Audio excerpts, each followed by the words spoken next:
My name is John Ryle. I'm the Executive Director of the Rift Valley Institute, and I'm very grateful to Helen and to William Easterly for inviting us to co-sponsor this important meeting. A quick note on the Rift Valley Institute. We work in research and education and public information in Eastern and Central Africa, striving to bring a local understanding to bear on development interventions. Or to put it more bluntly, we try and help people who aspire to do good do it less badly. The RVI has offices in Nairobi and London and in Juba, the capital of South Sudan. And South Sudan is the subject of our last session today, the newest country in the region and the final case study. And our speakers, Mareike Schomerus and Hugh Roberts, have extensive and very recent field experience working on what we are wont to refer to in a military metaphor as the front line of aid, but perhaps might be better seen as a terrain vague, a swampy area, if that's not offensive to swamps, of course.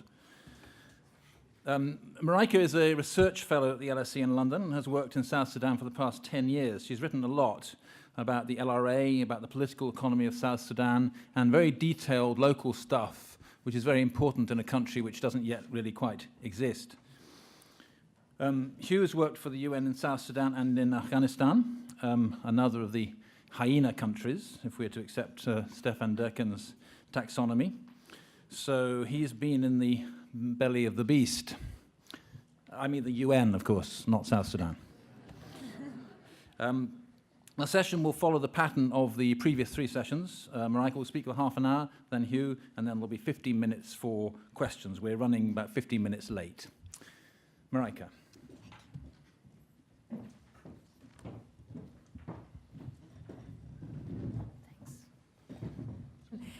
I want to start very abruptly with a fairly typical response that you can get in South Sudan when you ask people about human rights, or actually you don't often need to ask, but I want to use this to illustrate that actually the understanding and the words of human rights are a very complicated operational term. There is often, when people talk about this idea of management, really, of management of security and safety in the community, or even of management of social and morally right behavior, often people say, well, it used to be much easier because if somebody misbehaved in the past, they could just be punished straight away. And now we have human rights, and now none of this really works anymore. So I just want to start with this quote here, to highlight that human rights has become a very complicated operational term in South Sudan, both for government officials, but also people, ordinary civilians. And often the interesting and intriguing thing is that often they're described as having very little on the plus side, or very little tangible benefits so far, but a lot of challenging on the minus side and making things a lot more difficult. So with that in mind, I want to wrestle, much like the other speakers before, with the theme of the conference, and I'm very grateful for the invitation and for being here. So thanks for having me and for being able to listen to really fascinating presentations. So I want to wrestle with this idea of development, or better development, through human rights, and I will argue also by extension that means justice, and also wrestle with the idea that democracy is fundamentally the better development model, and you will see later what I exactly mean by this. Because what I find really striking about the argument in William Easterly's book is the criticism of the blanket international approaches, and the criticism of the very, by now, entrenched expectations of how development is supposed and expected to occur. I want to make clear that I don't dismiss at all the idea that the consideration of rights, of being treated decently, it can be of great benefits to individuals, but I want to wrestle with a slightly different set of issues. Because I want to try and show why, in the case of South Sudan, this criticism of the blanket international approaches, I think, also must apply to the international framework of human rights. And by criticism, I just mean that we need to think about what it actually could mean in a particular context. And I think we need to think about, particularly in South Sudan, what human rights and justice and democracy really have come to mean, or could possibly mean in the future. Because my really intriguing point of wrestling with this issue is, if we take really very seriously the idea that individuals matter, which is essentially the basic idea of rights, then do we not need to take also very seriously those individuals' articulations of human rights and justice? And that makes things really rather complicated, because how might these articulations possibly differ because of a different situation, a different point in time, a different understanding, a different set of possibilities from what the international standards propose? And I think the development community needs to ask itself very seriously what benefits might arise from taking these individual articulations seriously. And maybe collecting them in the first place would help, but taking them really very seriously. So I'm going to talk about 2 points.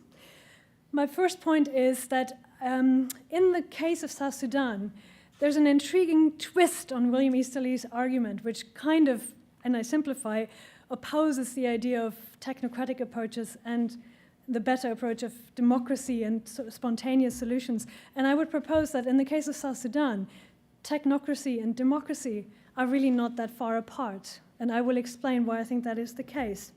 Because I think what we've seen there is that building democracy and building human rights or consideration for human rights has actually been translated or become a very, very technical exercise, and that has become a huge problem. And I think also that idea of human rights and democracy comes with a huge caveat, and a caveat that I haven't heard mentioned today, which is both, of course, still start from the model and from the idea that you need to have a state to work with. And I mean, we heard that in Stefan Durkan's presentation as well. Without a state, a lot of these models just fall down. And I will argue that the idea of having a state, and that's ultimately the jump-off point for the next step of developments, whether that's growth or whether that is human rights, is quite possibly not a very convincing model for South Sudan at all. And the second point that I'm going to talk about is the question, what exactly are justice needs in the situation of civil war, which is what South Sudan is facing at the moment yet again? And are these justice needs or ideas of justice articulated along the lines of international articulations of the same? And if they're not, what do they tell us? So because I'm the first speaker on South Sudan, I give you a very, very rushed history of the newest country, not just in the region, but in the world. And I want to start by saying that I think more and more there's now 2 histories of South Sudan, mainstream histories, that kind of have started to exist in parallel. The first history is the one that I think now somewhat mistakenly is often cast as if this march of South Sudan towards independence was inevitable, as if history had always pointed towards that. And that's the history of independence and of the liberation struggle. The first rebellion that started, even though it was quite quiet for a long time, even before independence from the British Anglo condominium rule, the founding of the Sudan People's Liberation Army, which is obviously now the government army, but also the government, the political wing of it, the signing of the Comprehensive Peace Agreement in 2005 between the government of North Sudan and the then rebels of the Sudan People's Liberation Army, which made them the de facto government of the South. And all of this happened, of course, with tremendous international support, not just monetary support, but tremendous ideological support. The narrative of the liberation struggle of the South Sudanese was an extremely tantalizing narrative. And the way the civil war was framed, not simply, but particularly in this country, again, was a very tantalizing narrative that made support for the liberation movement a very obvious choice.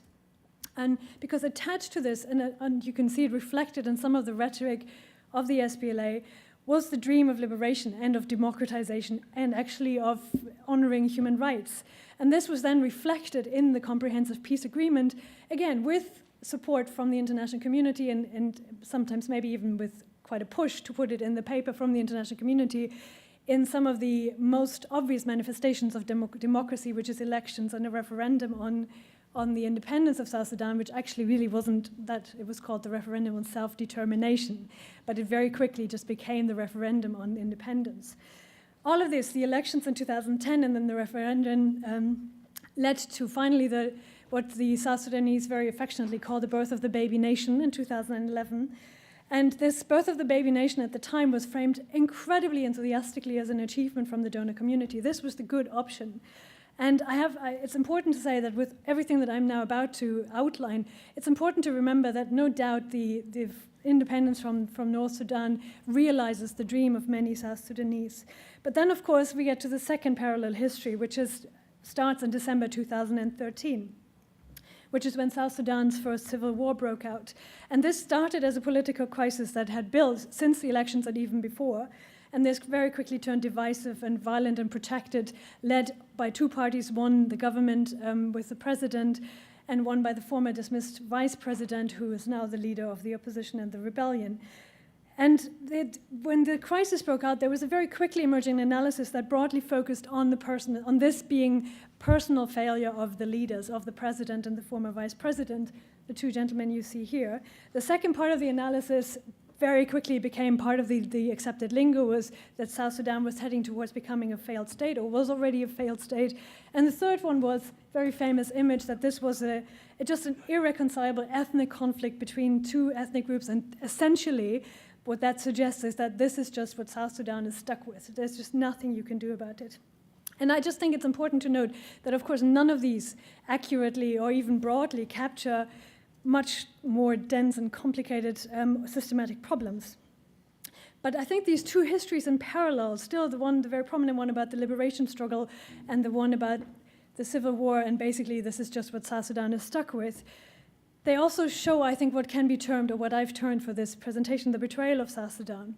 Because behind the framing of the history in this way was still an imagination of the state as being able one day or immediately to provide the possibility of protection and of development. But that notion that this state could be there was largely drawn on imagination, really, rather than reality. Which brings me to my first point, which is this interesting and, for me, rather mind-boggling tension of democracy actually having become a very technical exercise with all the caveats that brings. So not South Sudan, Sudan in 2010 went to the ballot boxes and conducted elections as part of the comprehensive peace agreement. And as I said before, the history of the liberation struggle made the elections a tremendously supported exercise with international observation missions and everything, the UN running large parts of it. And this is where the debate gets really puzzling, because I think what I struggle with is that, in a way, this idea of human rights really also very easily in the context of South Sudan has become a technical exercise, just as much as establishing democracy has become a very technical exercise.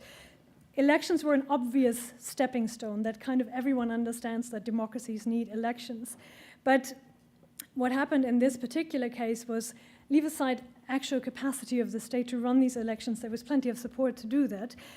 There wasn't really any kind of consideration of local understandings of voting and of democracy. And I don't mean at all to romanticize this idea of local understanding, but what I mean to say is that it's not the case as if people who live in remote areas in South Sudan are not familiar with the idea of making choices, communal choices, voting someone out of power in the power relationships that exist. But often this is a very different voting and sort of democratic exercise than an election at a ballot box.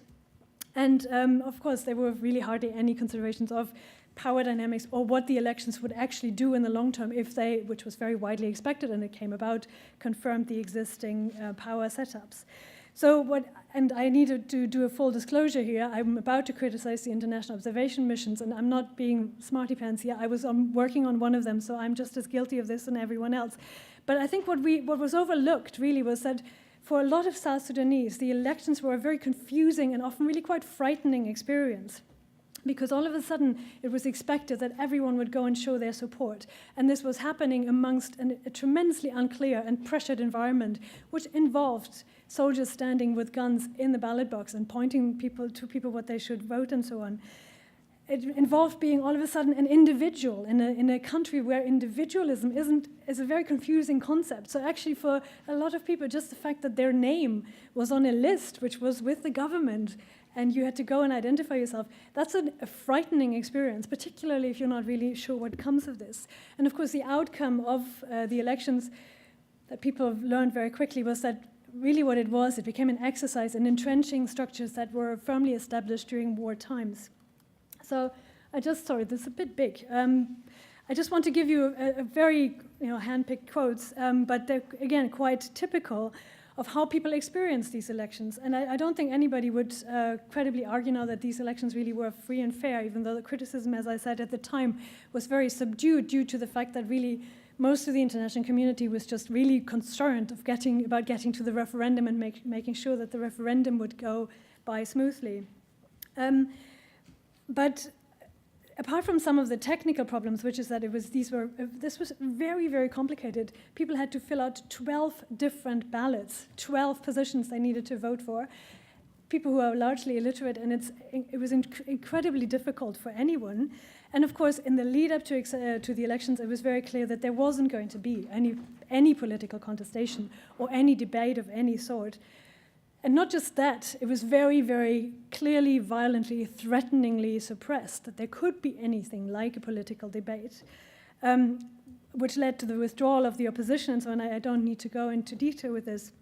But what it meant was that really these elections, this push towards democracy became a very hostile experience for local voters and a very pressured experience, and ultimately a really strange experience of what democracy would be like. And for everyone on the helping side, the international organizations, it was a firmly technical exercise. We just need to get through, we need to get the ballot boxes from A to B, and all of a sudden, democracy, that great process of political development, was quite reduced to technicalities. The second part of the problem of looking at democracy as a technical exercise was that people really, a lot of people don't have access to a lot of information about politics on the national level, nor do they necessarily want to concern themselves with it. Again, it's quite threatening.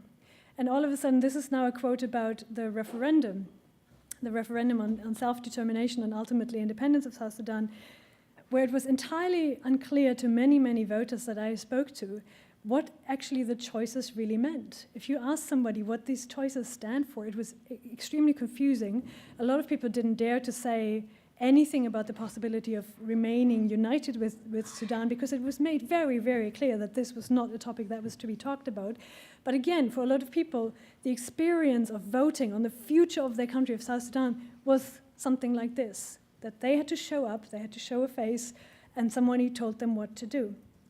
And I think in sum, this is one of my favorite images that I grabbed when President Salva Kiir couldn't make it to a talk at Chatham House in London.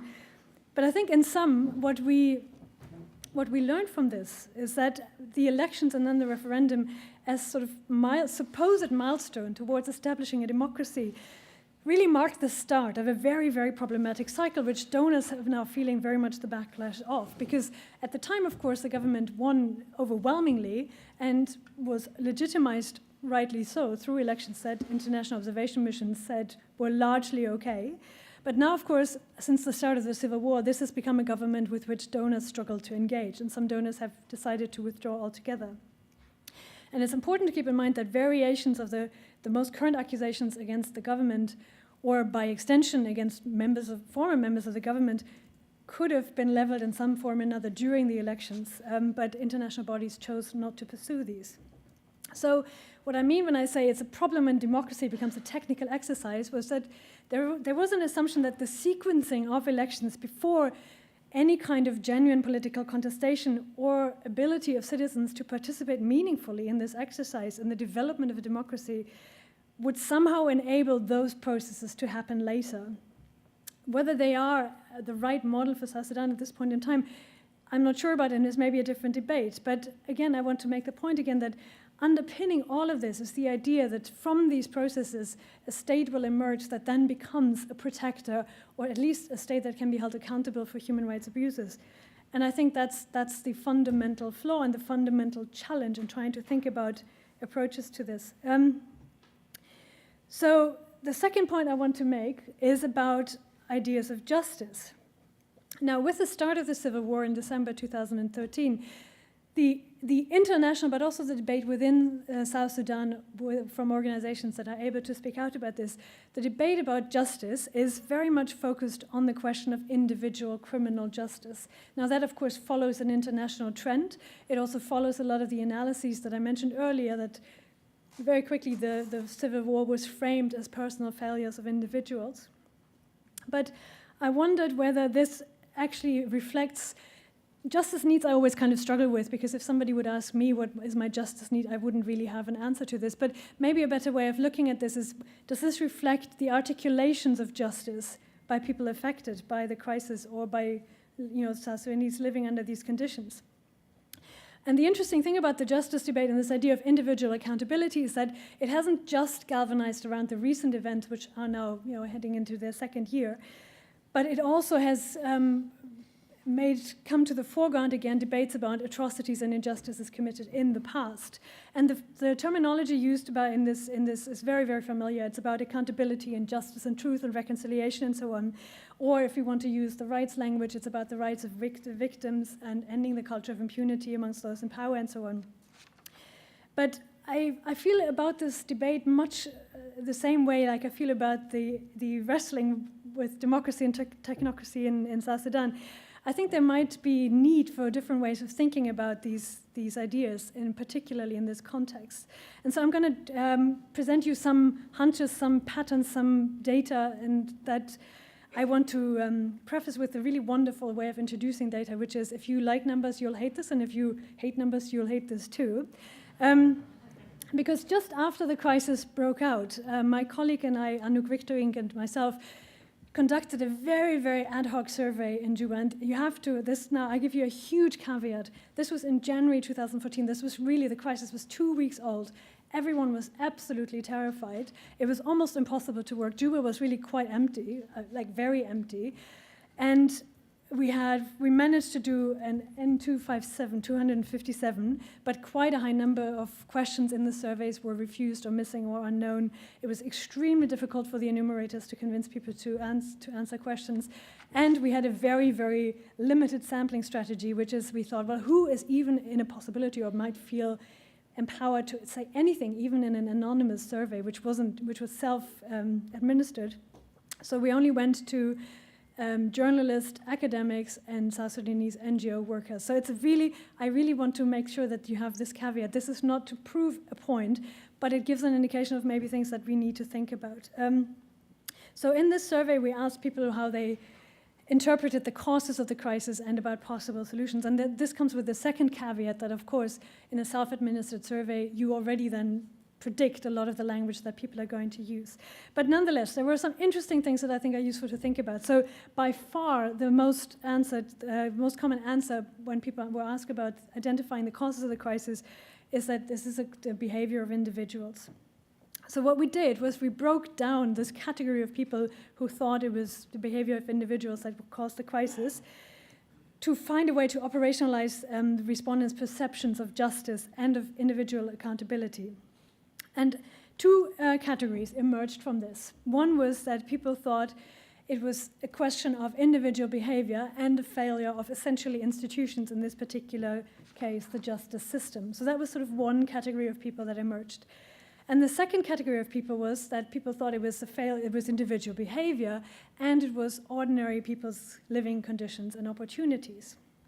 And the really intriguing thing about this, we had a qualitative element to this survey as well, was that when people talked about ordinary people's living conditions, they also talked about justice and accountability, sure, in demand for recent atrocities, but really more crucially for lack of care towards the South Sudanese over the past 10 years. Ultimately, for lack of development, for unfulfilled promises, for lack of protection. So these two categories amongst the respondents, we then we basically gave them two names. So the people who think that individual behavior and failure of justice system are the reasons for the crisis, we called people who fall in the camp of supporters of trial justice. So these are people who often also said that they believe in criminal prosecutions to end the crisis. And the second group of people we called the supporters of social justice, because they saw a link between individual behavior and socioeconomic conditions.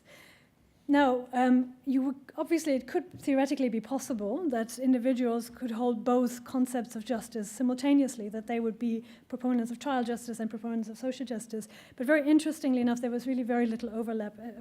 Only 7 people, I think, overlapped. And we could see that older people who had no direct experience of violence were much more in the social justice camp, whereas people who talked about direct experience of violence were in the trial justice camp. Now, these different attitudes, I think, are significant and useful to think about for 3 reasons. The first one is really obvious: how to deal with the current crisis or current civil war. The social justice people, when they talked about solutions, very often supported the more soft options: negotiations, peacekeeping, national dialogue, truth-telling, or a constitutional review process. So very kind of dove-like. They were less likely to support any kind of military or believe in any kind of military solution to this. And the trial justice people very much believed in criminal trials, even though it wasn't always clear who could hold these criminal trials. And the second point why these attitudes are useful to think about is, if the international articulations of justice, which at the moment are focused largely on this idea of individual criminal responsibility, if they are so different, or at least miss out half of the national articulation, which is really concerned with this idea that individuals and organizations and whoever have failed the South Sudanese profoundly in the last 10 years or even longer in developing and delivering on development promises, then I think this might open up questions as to the extent to which local articulations of human rights might also differ from international articulations. And it gets very interesting when you really think about, well, what does it really mean if you take individual articulations seriously? And for me, this is also really an aha moment, because, of course, the emphasis on social justice means accountability. And I don't think accountability is quite covered in accounting, even though that would be nice, but I don't think it's quite covered in it. It means accountability not just for the South Sudanese government, but actually for the many, many, many development actors who have been part of this, who have not been able to deliver on a lot of these promises, and some of them, frankly, quite basic promises for development. So I think what this might help do is allow for a different way of thinking about what justice might mean in South Sudan in the broader process towards peaceful living. And the crucial thing is, it doesn't start for a lot of people from the crimes committed, but from what is lacking in society, what is not there. And maybe that's also this idea of what is really lacking in society, what is needed there. Maybe that's also a useful framing that makes the notion of rights a bit more nuanced in very complicated surroundings. So I want to sum up by asking more questions, really, which is, I'm still struggling with this, whether thinking about rights is ultimately a better starting point, inherently a better starting point than the technical approach. And I would like to think that it is, but I would also like to offer some further considerations. I think in the South Sudanese context, an emphasis on rights presupposes the existence and the functioning of the state. And with that development model, this seems to me unrealistic in the long run, and maybe predatory, or to use Stefan Derkon's typologies, predatory or failing, or neo-patrimonial, and maybe even illiberal in the short term. I think this idea that there will be a South Sudanese state that can deliver on a lot of these things, that is a model that is not very helpful, and that's, of course, a model that a lot of people are very attached to. I also don't think it's very helpful to add yet another definition of rights, but I want to still offer one. Because if rights in development context is shorthand to mean that individuals are allowed, are genuinely listened to, which also means actually getting their voices, and they're allowed the freedom to seek change where and how and under what circumstances it is wanted, rely on things staying the same where and how and under what circumstances it's wanted, then the state suddenly disappears a bit more from the picture. And I think development gets a more facilitative and much smaller face in a way. And when the state fades into the background, that becomes a really interesting challenge again for the development community, because it means that really individuals that are the beneficiaries of supposedly of development, they become the center stage development actors. And I think expertise and technocracy, which often seem entirely misplaced and sometimes outright ridiculous, but when they take that seriously, that those at the receiving end are the center stage actors of development programs, then the battle shifts a little bit. And I'm just wondering whether it is even possible to imagine that these processes of supporting individuals could happen without the framework of a state, and if so, what would that look like? What could it look like in practice? And unfortunately, I don't have a wonderful answer, but I have an idea, which comes from another book of William Easterly, which talks about the piecemeal solutions, the idea that you do small, almost trial and error interventions, and that there's a lot of learning involved and a lot of reflection and a lot of engaging with realities. And maybe the crisis that South Sudan faces right now is actually also an opportunity to think about something as counterintuitive and maybe crazy this may seem as piecemeal rights, which means to not smother development approaches in broader ideological frameworks, but actually start with a genuine partnership with actors that do not necessarily or maybe at all represent the state, but maybe can think about other ways of actually trying what might really work in specific situations for a small group of people, and that's a better starting point. And maybe continuing to imagine that all of this, including rights will once, in the future become part of the state, poses one of the major problems in thinking about development in South Sudan. Thank you.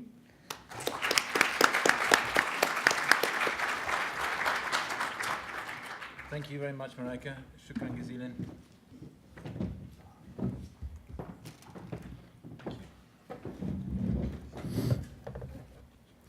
Congratulations, we're nearly finished, and I will not delay you long. In fact, I will not delay you as much as I expected to or hoped, partly because my research in South Sudan suffered the setback of being denied a visa by the government, apparently on the grounds of national security.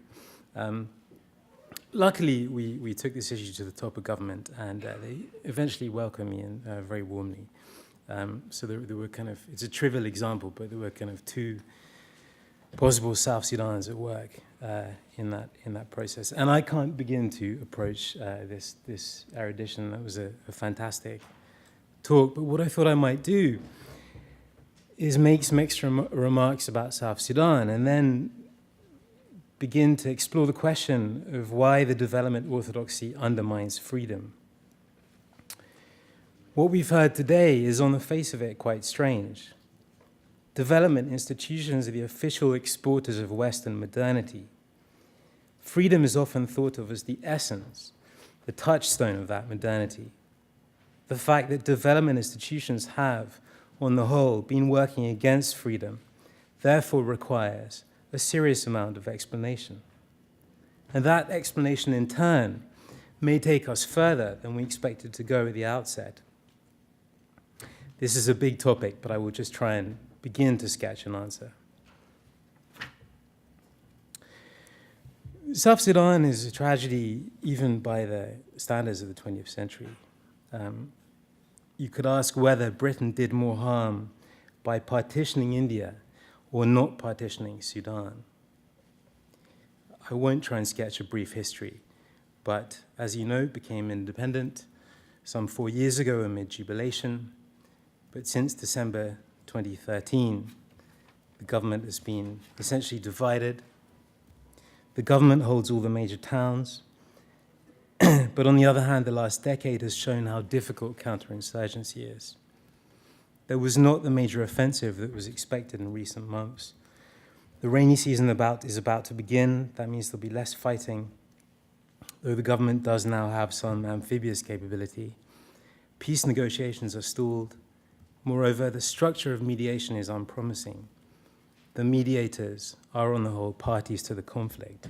Uganda has troops defending the capital, and so on. I toured on Monday at the main children's hospital in Juba, and its director told me, without peace, we are just wasting our time here. During the independence celebrations, the World Bank representative said, "I believe that the leadership virtues needed from both sides to ensure an end positive outcome, rather than a relapse into conflict will spring forth." When this conflict came, Hilda Johnson, the special representative of the UN Secretary General, confessed a complete surprise. The UN Security Council had expected to draw down troops. and the mandate that it had crafted for the UN mission had sided unequivocally with the government, building the capacity of the government. All this great naivety was despite the facts. The patterns of continuing conflict demonstrated an underlying continuity. The well-known regularity with which civil war follows independence, and the explicit warnings of South Sudanese analysts themselves. It would have been better if all the briefings of the international community in the years surrounding independence had been shredded and replaced by 6 words of Aeschylus: power newly won is always harsh.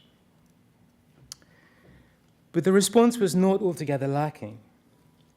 When conflict erupted in the capital, a rush of sudden ethnic violence ensued.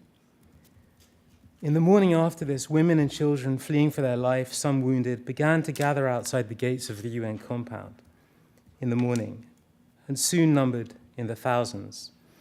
In the afternoon, the UN decided to throw open its gates and give sanctuary to anyone fearing for their lives. Now in these sites across the country, there are about 140,000 people living under the protection of this international force. It's a liability, of course, but an enormous number of lives were saved, and the cycle of violence and reprisals was checked.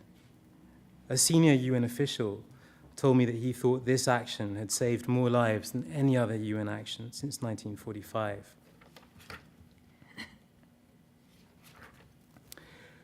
I feel I should perhaps say a few words about the UN, which is, after all, the major international presence in the country in many ways. Development assistance is not now a major priority for donors. And so perhaps the UN does require some discussion vis-à-vis the subject of this conference. I feel a bit vulnerable. I feel Bill, if he were not so kind, might accuse me of really a very hypocritical position as being a critic of technocracy, but an advocate of the international service. I feel I have a case to answer, because what could be more technocratic than an international civil service administering the world's problems from the top down? It's a kind of ultimate technocratic dream.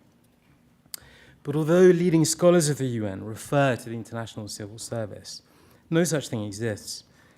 Firstly, the delegations in New York and elsewhere don't constitute anything like a world government. Secondly, the staff of the UN don't stand in the same relation to these governments and delegates as a civil service does to a national government.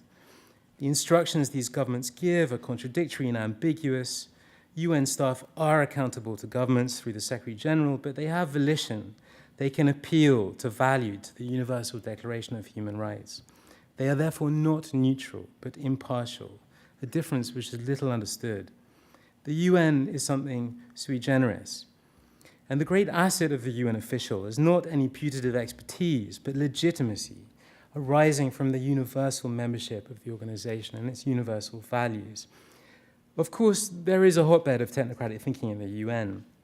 There are many fault lines at the UN, most of all between human rights and sovereignty. But notice that technocrats at the UN are not much interested in the UN, because they are not very interested in politics. The Millennium Development Goals were a great example. The 2 main themes of the Millennium Declaration were freedom and the UN. The Millennium Development Goals were a great disappearing act in that they took these issues off the table. There was an earlier question today from Helen, who asked about the Sustainable Development Goals not containing political rights. And the panelists answered, well, this is at the UN and that's not feasible. But I'm afraid that answer is simply not correct. The Millennium Declaration, which couldn't have been more vocal on freedom, was agreed by all governments at the UN. It was the development institutions which switched to the Millennium Development Goals because they wanted targets, and they were not interested in political freedom. So it's impartiality which is the great legitimacy of the UN. And this is what the UN in South Sudan has not yet figured out. And its standing in South Sudan has suffered greatly as a result. In particular, the question of how to exercise its moral voice. Its initial mandate was too close to the government. Its revised mandate is essentially apolitical. I must say some words about state building. although I agree with the previous speaker on almost everything. You might think that building a new political community, a new state, a nation, is a profound existential challenge, and as a political task as can be imagined, but not according to the development community. As Sarah Pantuliano, a veteran aid worker in South Sudan, now at the ODI, writes, concerns and warnings about the role that patronage and ethnicity play in South Sudan's politics, as well as calls to better understand the causes of vulnerability, power relations, and drivers of instability, were largely ignored as the international community focused on less complex and more positive technical fixes. This meant a conceptual vacuum around statehood, as one report put it. A widely respected South Sudanese intellectual told me, we were working on a project, but we had no idea what it is, adding, it was a project to achieve nothing. What was needed was a national dialogue. That this didn't happen was partly a result of donors occupying that space with their technical assistance and rhetoric. The results were dire, and let me just give you one example. The Constitution, which centralizes power, in effect, sharply against the grain of society, and doesn't separate power at the center either, allowing ambition to counteract ambition. We might put this Constitution alongside that of Afghanistan. There's something very interesting going on here, a kind of top-down thinking. Both are, of course, unworkable. But the Millennium Development Goals are in the Constitution. This was the priority which development institutions insisted on. All work on government in development institutions falls under the word and the label governance. When you try and get a definition of governance, as far as it's not total mush, it depends on some distinction between government and governing, but this makes little sense. It's essentially an obscurantist word.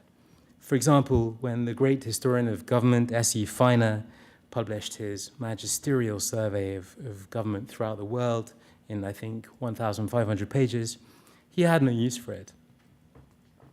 What is the view of government we find in the development orthodoxy? It is this, precisely this. For forms of government, let fools contest. Whate'er is best administered is best. The failure of technical fixes in South Sudan is well established. But the question is, why does a technocratic approach persist? The development orthodoxy is a spin-off of the Enlightenment view that the main source of our problems is ignorance, and these problems are mainly solved through knowledge. This is why everything becomes technical: job positions, programs, and even state building. And it's an outlook which always leads to an essentially trusting view of power. To be a technocrat is to have this faith in knowledge and to want to govern according to it. The archetypal technocrat has a dry, detached disposition. But the technocrat's faith in knowledge is just that, faith. It is faith-based. After all, behind him stretch innumerable blunders from the tragic to the banal and great vacillation in policy. The empirical record would be utterly chastening. We can talk more about this in Q&A. For example, the very limited interest that most disciplines which inform development have in their own epistemological foundations. There are infinite examples. The World Bank, for example, in 2012 and 2014 in South Sudan, predicted the collapse of the economy. This didn't happen. I looked at its most recent survey of its clients in the country about how often they use its knowledge. 75% replied hardly ever, and so on. But it is this question of faith which explains the tenacity of the technocratic outlook, which fails repeatedly on its own terms. And conversely, to read a great argument for skepticism is a painful experience. Take, for example, one of the greatest, Montaigne's Apology for Raymond Sebond. This is to experience a mind in crisis. But it's necessary to pass through this crisis to achieve the kind of humility usually associated with wisdom. I would want to describe this problem under the heading of scientism. Scientism may be a relatively new conversation to have in development, although an overdue one. But the ways in which scientism undermines human freedom have been discussed by some of the West's best thinkers for at least 300 years. To call attention to scientism is not to criticize science. Scientism is a view of science, one which is actually quite unscientific, that science provides a full account of reality. A scientific culture is one in which science may still be neglected in all kinds of ways, but where everything is tinged and colored with the ways of science. Just quickly, I'd like to give you two examples of how this works in development. Firstly, the nature of the attention given to poor people resembles the kind of attention that you would typically give to things rather than people. The poor are obsessively measured and mismeasured, and elaborate experiments are conducted on them to see how they respond to changes in minor variables. These are two of the most prestigious things you can do in development, but the poor are very rarely actually spoken to. One can have a very prestigious career in development without ever speaking to a poor person. Secondly, consider the word itself, development. It is, as people in this room, I think, have written, a biological metaphor. If it were only the most open-ended meaning of the word development, the word would not have reified in the extraordinary way it has done. No, it borrows the authority of science. Now, biological development refers to changes within a single life, but development is used to describe populations over generations. This is a basic category error. A population cannot develop any more than a person can evolve. When people speak of development, they often seem to have in mind some very vague idea of cultural evolution, extrapolated from science in precisely the way that Darwin distrusted. And in a sense, the unfreedom begins with this very word, all the more insidious for not being discussed, because it implies something predetermined and regular under varying conditions, and therefore anti-pluralist or monist. Albert Hirschman may have pleaded for the right to a non-projective future as one of the truly inalienable rights of every person and nation, but this is a feeble phrase to supplicate to the throne of development. I may seem to be pushing a different explanation of development institutions and how they've undermined freedom. Historians of development of utterly antithetical outlooks, such as Gilbert Rist and William Easterly, have, using entirely different material, emphasized the essential continuity of development assistance with colonialism. Although in The Tyranny of Experts, scientific pretension is one of the major themes. But these explanations are not unrelated. As the philosopher of science Stephen Gaukroger, amongst others, has noted, in the early decades of the 19th century, the West's sense of its own superiority shifted seamlessly from a view of its religion to a view of its science. The problem is congenital. If you read Condorcet's sketch of progress, which is the best statement of the development orthodoxy, you see the problem crystal clear in that document. That may sound rather antiquated, but I stress again that development orthodoxy is derivative, not original. And I'll give you one example of that. One of the initiatives in recent years which attracted most attention is these millennium villages. Well, the physiocrats in the 18th century had just the same thing. They had their model villages paid for by gullible German princes, and they were about as successful. In the 20th century, the partnership between scientism and totalitarianism was a preoccupation of such men as Isaiah Berlin and Václav Havel. Both thinkers would have instantly recognized the predicament of the development establishment today.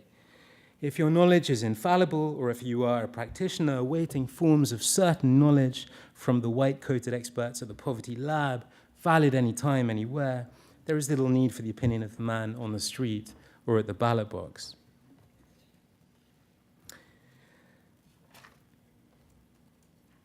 But I want to maybe push Bill on this question a bit. I'm not sure that this is a problem in development which can be corrected.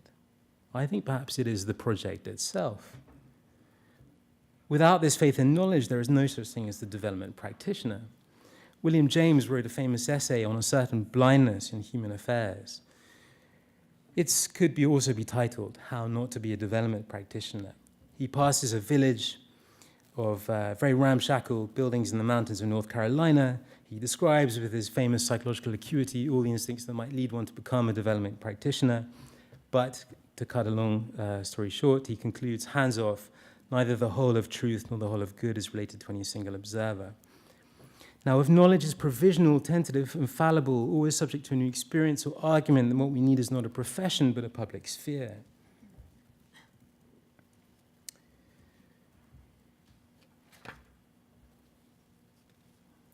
That, I would like to say, especially to some of the younger people in this room, ought to be the challenge ahead. The ways forward for this profession are very difficult. The kind of rationalism which I've been describing is utterly unsuited to war. But by focusing on the poorest people in the world, the development community is now essentially focusing on war, because that's where perhaps half of the very poorest live. The other way forward for this profession that it seems to have decided on is to become a hub of policy advice. But the major setting for development is bureaucracy. And bureaucracy, as we know from our own lives and work in sociology and actually many places, is inherently intolerant of dissent. But the effects are even more radical. Faith and knowledge is the conspicuous thread. From the enlightened belief in the perfectibility of man through reason to Truman's formal launch of development, his bold new program to address the misery of the world with our imponderable resources in technical knowledge, to the latest technocratic schemes and visions, this is the project itself. And once we are more aware of it, we will have to redescribe it. I'm tempted to say it is the attempt to remake Eden by the means of the fall. It comes, of course, in more and less sophisticated versions. For the non-sophisticated version, here's Bill Gates. I am optimistic that we will do even better in the next 15 years. After all, human knowledge is increasing. That's an a priori view of progress. I'm going to skip some material because I think we should really get to questions as fast as possible. I may be a bit jet-lagged from the journey here from Juba, but I think one of the responsibilities of people like us is to give South Sudanese or any recipients of development assistance as much critical distance on the West as possible. That's, after all, what we know best.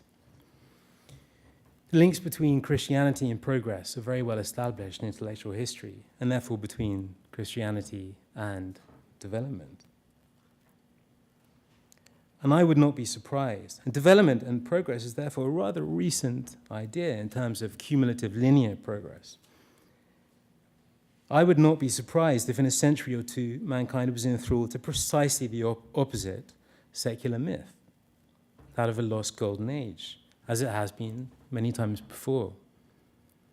There are more than one reasons to expect this. The belief that nature is pure matter to be dominated, mastered, and exploited is, I think, leading us to a great calamity. The technicity, that is, common to capitalism and communism, is probably a delusion. In as far as these problems of the despoilation of nature are being addressed, which is not very much at all, is being done so with the kind of thinking which got us into the mess in the first place. It's very hard for authors to escape this technicity when they write about South Sudan. One of the most respected recent books, I will spare the authors their blushes, complains of vast empty spaces. There are other reasons too. That great historical force, boredom, already very much in evidence, will do its work. I suspect that Western ideas, by the time they reach South Sudan, are already in a bit of trouble. What does this all mean for South Sudan? The greater our belief in universal values, the greater our confidence that we don't have to impose them, but merely make space for them to emerge and become manifest. Not that you hear this very much. Perhaps something we might discuss in the Q&A is whether the entire international effort in South Sudan should be negative. That is, it should be to give the people of South Sudan a life of their own. This might cover any number of things, from an arms embargo to protecting it from tyrants across its borders or even within them. Perhaps international policy, therefore, in South Sudan should be guided by a couple of old Nilotic prayers. Clear for us a place, and Akoteko, interpreted in the full ontological sense, let us be. I look forward to discussing this in Q&A. Thanks for your patience. I think the question is, please come to the mic. And we have the first one right now. That was quick. What do you think of the following assertion, that the peace and arbitration has failed and will continue to fail because the arbitrators do not understand how South Sudanese negotiate? So what do you think of that? Thank you.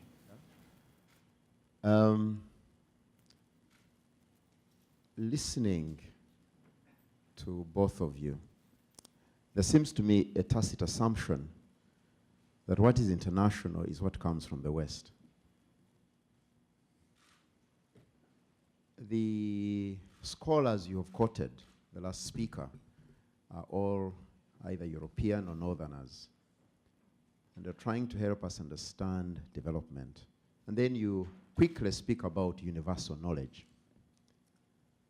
Do we not have a serious problem that there is an assumption that knowledge from the West and from Western history is international?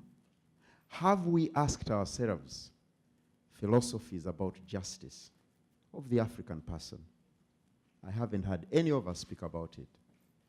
Have we asked ourselves what development is from an African perspective? Speak to me about local knowledge.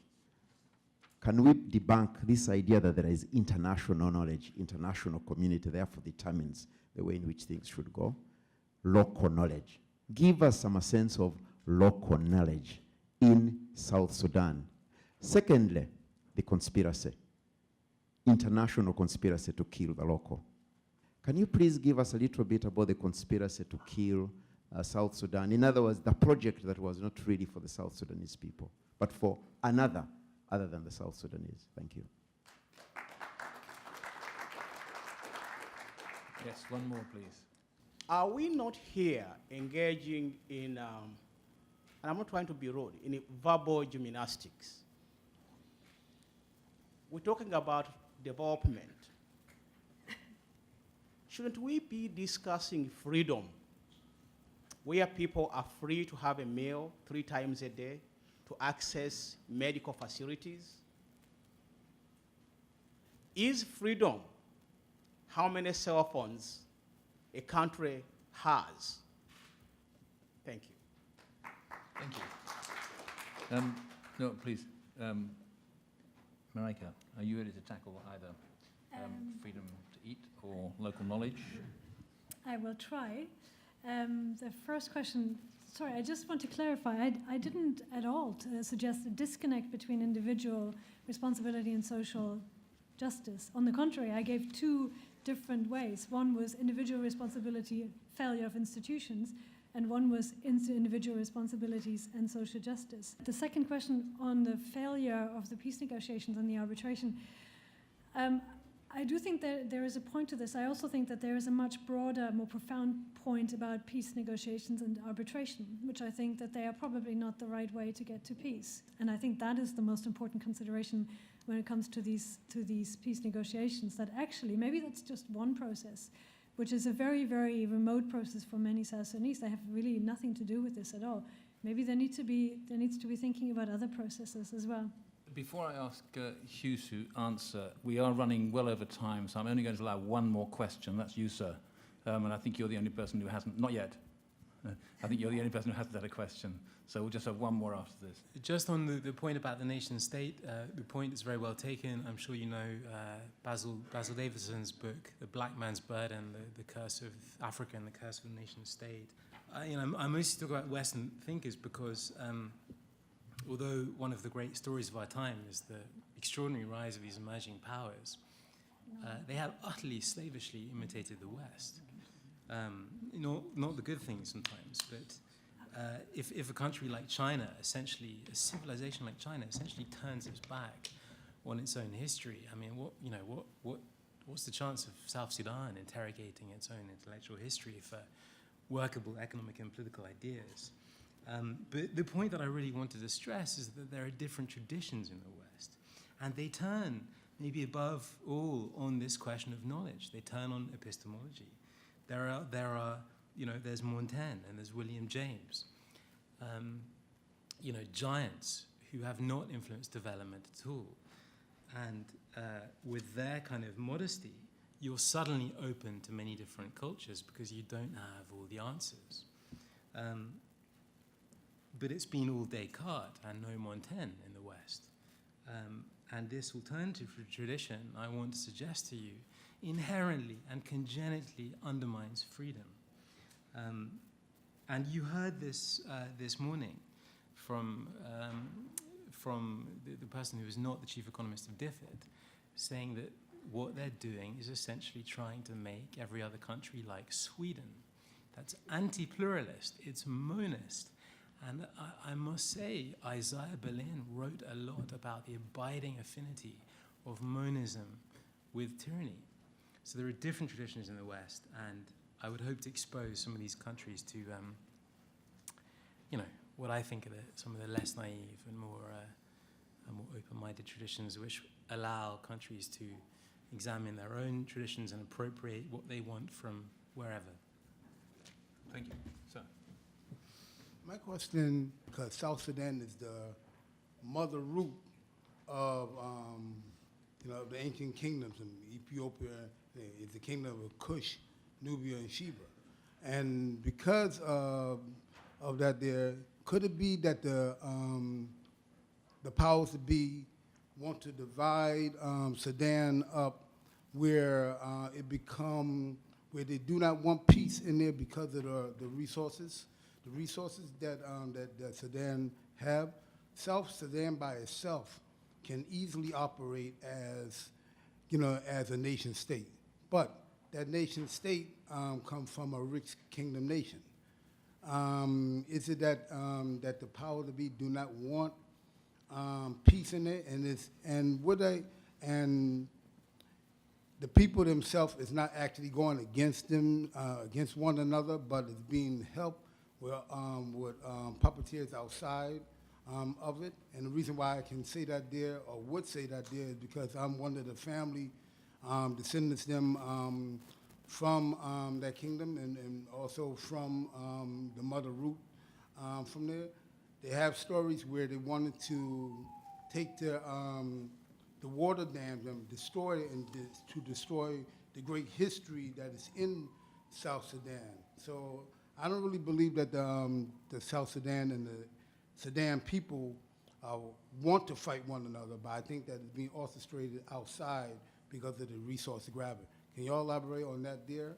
Because that's what I believe is the real problem of the social behavior. Thank you. Yeah. Now, some of you may have seen on Al Jazeera a couple of nights ago an interview with Alex Duval, who's a Sudan specialist, and he's also been involved in the AU team in various peace talks in Sudan. And he made a very strong statement about the relationship of the international aid community, which I think might be a useful additional element for you to consider in what will be your wrapping up remarks. And he said this, he said, the relationship between the international aid community and South Sudan after the peace agreement was like an abusive relationship. The government had its own money and could do what it wanted, and it was not interested in the welfare of the kids. The aid donors were feeding the children, they were providing medical care, it was also supporting education. And they had to put up with the abuse because they knew if they pulled out, the government wouldn't take care of the kids.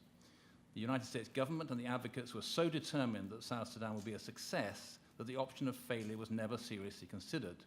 And then Al Jazeera interviewer asked would you go so far as to say that figures in the US and the government and in the advocacy community bear some responsibility for the utter destruction and violence that has happened?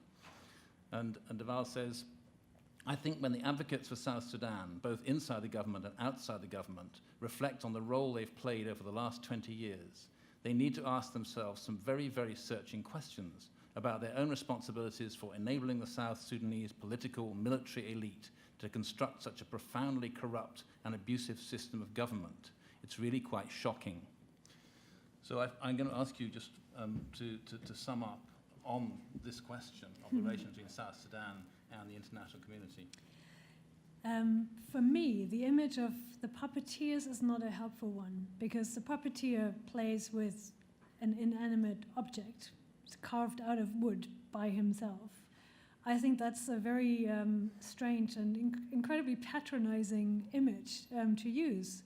But what I do think is that there is a system that is tightly interlinked, in which a lot of people play very clearly defined and well-fulfilled roles. Some of these people sit in Western countries. Some of these people sit in the countries that we've been talking about. So I think it's too easy to work with this notion of puppeteering. I think it is much more useful to try and think, well, what has happened with this system that is supposed to bring development, in which all of a sudden everyone seems to pursue an effort that ultimately is incredibly destructive, very beneficial for some, including most of us here in this room, because we all work in this industry. But it's too simple for me to say it's really just one end is receiving and the other is dishing out. But the system needs to talk to each other. I mean, otherwise I don't think we will ever be able to untangle this or even understand it. Yeah, I mean, on both questions, this is why I really want to explore the idea of having an essentially negative role. A role can be very negative, but also very creative. But in these long-lasting conflicts, like in Afghanistan and South Sudan, they just wouldn't possibly last this long if it weren't for the meddling of neighbors. And I want to cheat on the Alex Duval question, because I genuinely am much more interested in your view than in mine. Mm-hmm. Could you give us your response? I'll tell you later. Okay. There's no time. I'm afraid we really do have to stop now, because we are well over time. And it falls to me to wind up the conference. So allow me to thank the remarkable and impressive researchers and activists we've heard from today, and from you, the audience.